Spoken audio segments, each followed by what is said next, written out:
Now that is not a restoration goal. That's just enough water to prevent substantial harm occurring to that environmental feature that you're trying to protect. When you get to a restoration level, we're talking a reservation of water in our lingo in the state of Florida. So the first step is the minimum flow-in level.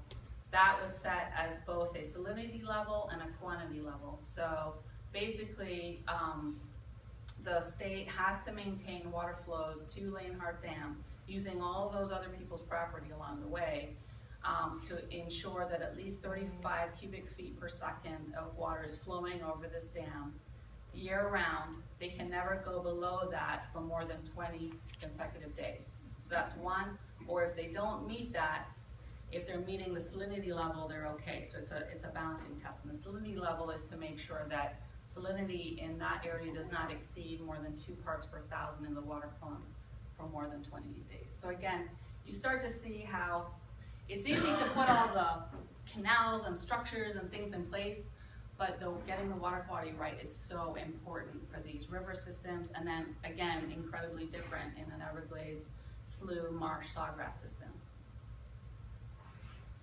So eventually the goal will be to set an actual reservation of water that would come through each of these flowways. We would want one set for the city's water area. We would want to make sure there's a reservation of water set for waters entering and leaving the Grassy Waters Preserve to make sure, again, it doesn't get dehydrated and completely sucked dry in the dry season, to make sure Loxahatchee River gets its water. Not that we don't love the Loxahatchee River too, but don't kill our stuff along the way.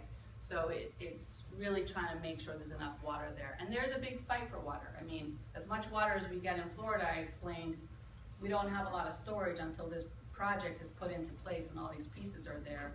So people have gotten really wise about keeping water where they can on their land. So minimum flows and levels and reservations of water is our way in our state to give the environment a permit, but it's not a permit that expires, because consumptive use permits expire in our state. No one owns their water like they do out west. That's the state's water, it's the public's water to be permitted.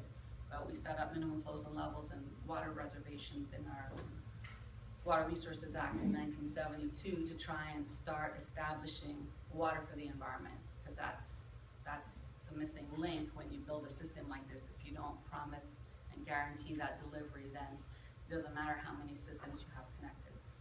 And it's to kind of